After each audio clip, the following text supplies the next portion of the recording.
Survival games have taken the gaming world by storm. I personally love the genre, and more are being released on the Switch, making it an exciting time to be a fan.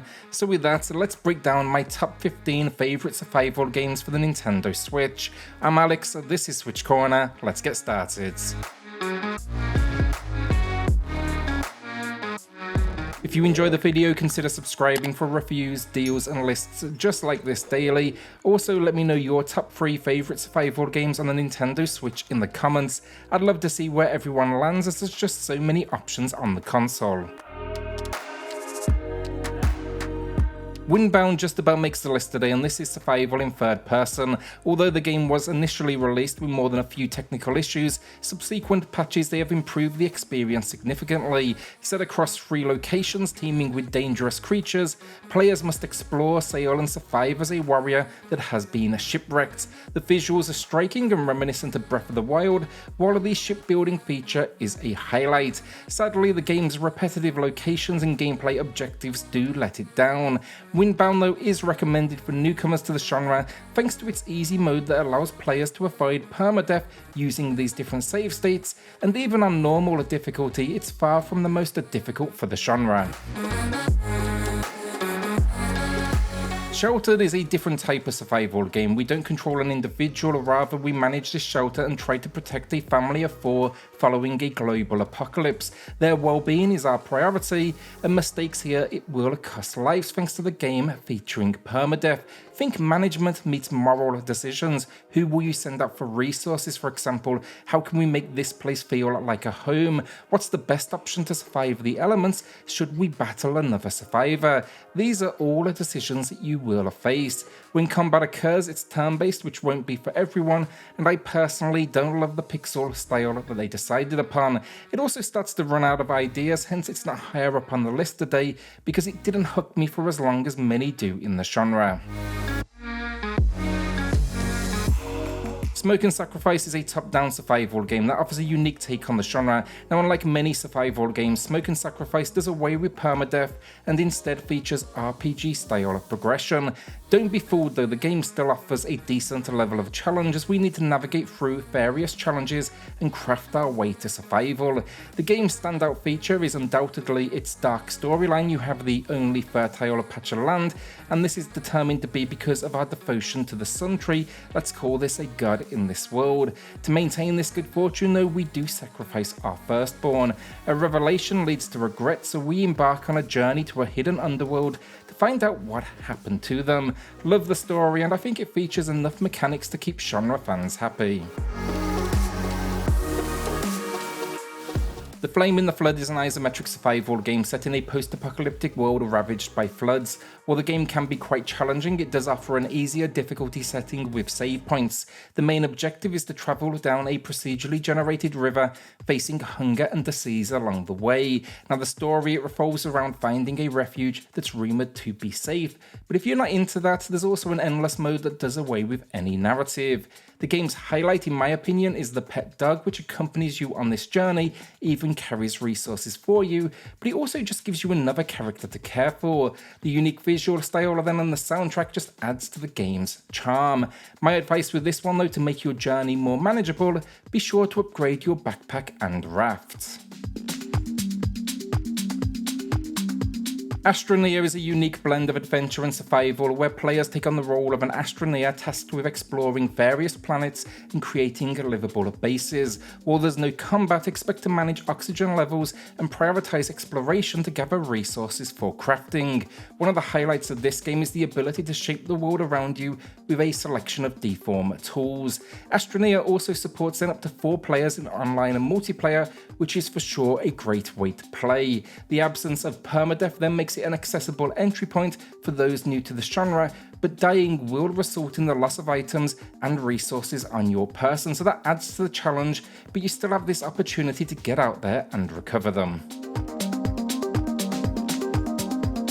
Rough Edge is a first-person survival game that I adore, but I have one issue with it: the last chapter. The game's plot revolves around a space traveller whose ship is destroyed, leaving them stranded and in need of resources to survive and hopefully get home. The game offers a range of difficulty levels from story mode to permadeath, so players can choose the level of challenge that suits them. That is always going to be appreciated. The game's standout features, though, that's the intense oxygen management system that adds an extra layer of urgency to the survival, and then the ability to move 360 degrees. Unfortunately though, as I mentioned, the final chapter of the game falls way short and devolves into a whole lot of grey corridors. Despite this though, I still recommend the game for the incredible experience before this point. It's just disappointing they couldn't figure out the ending. Darkwood is a horror-infused survival game that stands out from the rest due to its impressively creepy atmosphere. Despite being a top-down experience, the game manages to capture a sense of terror that I did not expect. During the day though, we explore a mysterious forest, gather resources, and craft tools. Then at night, we must bunker down and try to survive against the horrors that stalk these woods. We'll basically be using traps and other defensive measures. Now as we do progress, we do gain skills, and we can also find other characters and new shelters which actually ramp the game's difficulty. On top of this, it features 3 core difficulties: normal, that gives you unlimited lives, alongside hard and nightmare that packs 4 lives. On death, we'll be dropping half our items. If horror survival sounds good to you, this would be one of the first recommendations I would give. The Survivalist is a top-down survival game that's a lot of fun to play thanks to its relaxed difficulty level and the option to play with up to 4 players online, and that is drop in and drop out. The game starts with us being shipwrecked and stranded on an island where we simply need to survive. Unlike some other survival games, however, this one has an end game to uncover. We can build a boat though at home, craft tools and weapons, even train the local wildlife to assist us. Occasionally, we'll even be required to dive into dungeons, battle enemies, and solve environmental puzzles. The only annoying part of the game here is that the locals frequently attack your base, and that can be quite frustrating. However, there is no permadeath in this game, and it's a great option for beginners who are new to the survival genre. Green Hell is a visually demanding first-person survival game, and that can be instantly seen with the Switch release of this title. It's seen many of the visual effects removed, textures have been dramatically downgraded, and the resolution here at times it can definitely feel low. In all honesty, at times as well, this impacted my immersion. With this complaint out of the way, however, it's so high on this list because few games offer this level of realism. It's not just resource gathering and crafting out base locations, but dealing with starvation, water, injuries, poison, cannibalistic locals, killer wildlife, and that list goes on. It also features some of the best base building options out there of any game. On top of this, it has a story mode, which I love to see, and that is our wife is interviewing a local tribe but went missing. Now we are trying to track her down. Thankfully, Green Hell wants to cater to everyone though, and features difficulty options that do remove permadeath. Once you beat the game, then face challenges, and yeah, there's just a huge amount of game here for your cash. Don't Starve is a bit of a classic. It puts you in control of Wilson, a scientist that has been trapped by a demon and now transported to a strange world. It's got a cartoon style that looks stunning in motion, but do not worry, it really is good at capturing the creepy side of this unique situation. Also expect a hell of a challenge with this one as you set out to, well, you guessed it, not starve. It features permadeath, but let's say there's ways around that, and then the Switch build, it packs the Reign of Giants expansion, which introduced new characters, seasons, creatures, and biomes to this unforgiving world. All genre fans should definitely be checking it out, and it also then has DLC available. That's going to be a standalone multiplayer version of the game called Don't Starve Together, as well as just simple expansion content. Ark Survival Evolved is a unique first-person survival game that lets you explore a world filled with dangerous creatures, including dinosaurs that you can tame, breed, and ride. While the game had a rocky start on the Switch with a broken and visually awful port, the developers now returned years later to fix it up, correcting many of these issues. They also began to release all DLC and locations, which can be picked up individually or as part of the Ultimate Bundle. It even packed a kids game about researching dinos. It's challenging though, this one, with little guidance and what I would describe as just constant danger. Be warned, multiplayer is particularly demanding with the threat of raids at any time, but for those ready for a steep learning curve, this may well be worth a look. It also features several options around single player difficulty, where you can go as far as basically being invincible should you want to take your time and learn the ropes. Subnautica is an excellent survival game that immerses you in an underwater world and provides free 360-degree movement from a first-person perspective, much like Breath Edge. The game follows a crash-landed survivor and an AI as they attempt to escape a mysterious aquatic alien world. You'll be diving deep, collecting resources, constructing bases, and even vehicles to survive. The game then also features massive encounters with some truly terrifying creatures. Subnautica is just an impressive port with a variety of difficult options, ranging from easy, which provides visual indicators of your status, to hard, which features permadeath and gives no warning of your condition. It's a game that offers a challenging experience for players of all levels.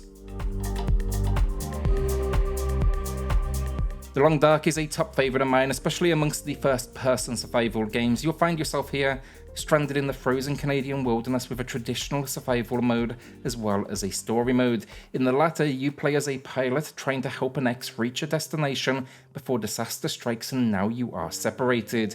This game is perfect for players of all skill levels, as the story mode gradually kind of builds up in difficulty beyond what is the first few minutes of panic. You'll also encounter unique characters and wildlife in a beautiful, almost cartoonish world. Like other survival games, The Long Dark allows you to tweak the difficulty levels, even adjusting the frequency of encounters. The only real weak point for me was the airport hangar opening the game, particularly weak visually, but just as a warning, don't let that put you off like it nearly did me. You'll quickly leave it behind. Overall, The Long Dark is great and it is well worth an add to the library. This War of Mine Complete Edition is an emotionally charged survival game that remains towards the top of my list even after a year. It's set in a war-torn city and you must help civilians who are caught in the crossfire and they have no means to fight back.